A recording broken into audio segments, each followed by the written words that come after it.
నమస్తే, నేను మీ బిందు అండి ఫ్రమ్ బిందు జ్యువెలరీస్. ఇవాళ ఏంటంటే ఒక కస్టమర్ దగ్గర ఉన్న పాత ముత్యాల గొలుసు ఉంది సింగిల్ లైన్. అవి సైడ్ లాకెట్లు ఉన్నాయన్నమాట. అదంతా కలిపి ఇలా ఒక పీస్ లాగా ఎలా చేసి ఇచ్చానో చెప్తాను చూడండి. ఇదేంటంటే ఒక కస్టమర్ది 1 లైన్ ముత్యాల గొలుసు ఉందండి, సింగిల్ లైన్ అనమాట. కొన్ని విడిగా పూసలు ఉన్నాయి. అన్నీ కలిపి తీసుకొని ఏం చేశానండి, ఇప్పుడు ఫ్రంట్కి 3 లైన్స్ చేసేసి తన దగ్గర ఏంటంటే పాత రూబీ కమ్మలు, ఇప్పుడు రూబీ నక్లీస్ ఒకటి దానికి బొట్టుమాల్లాగా చేశాను. దాంట్లో కమ్మలు అనమాట. ఇది తనకు వద్దన్నారు, కమ్మలు నేను యూజ్ చేయట్లేదు అన్నారు. అందుకని ఆ కమ్మలు 2 ఇటొకటి సైడ్ బిల్లలాగా ఇచ్చేసి రూబీవి కింద కూడా ఏం చేశానంటే లెంగ్త్ కావాలి. ఇది సింగిల్ లైన్, ఇప్పుడు డబల్ లైన్, ట్రిపుల్ లైన్ చేస్తున్నాము. ఫ్రంట్ సైడ్కి 3 లైన్, బ్యాక్ సైడ్ నుంచి 2 లైన్స్ అనమాట. కాబట్టి లెంగ్త్ సరిపోదు. కాబట్టి నేను ఏం చేశానంటే కింద అడ్జస్ట్మెంట్కి రూబీస్ వేసుకున్నాను. రూబీస్ వేసేసుకొని ఇక్కడ వరకు 3 లైన్స్ ఇచ్చి సైడ్లో పెట్టి పైనుంచి ఏం చేశానంటే ఇప్పుడు 2 లైన్స్ ఇచ్చేసాను బ్యాక్ సైడ్కి.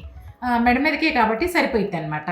అలాగే మన దగ్గర ఏదైనా వాడని, ఇప్పుడు ఇది తను వాడడం లేదన్నారు, రూబీస్ సింగిల్ లైన్ వాడడం లేదు. ఇవేంటంటే చాలా పాతవి కాబట్టి ఇప్పుడు ఇలా కొంచెం ట్రెండీగా చేసుకుంటే ఎవరైనా వాడుకోవచ్చు, పిల్లలు కూడా వాడుకోవచ్చు. లేదు అంటే ఆ సింగిల్ లైనే కాబట్టి అదేంటంటే అన్నిటికీ యూజ్ అవ్వదు, సరిగ్గా వేసుకోలేరు. ఇలాగ ఏదైనా మోడల్ చేసుకోవచ్చు. తీసుకొచ్చారంటే ఇలా చేసిస్తాను. మీరు ఎవరికైనా కంటెంట్ నచ్చినట్లయితే please like, share and subscribe. Thank you.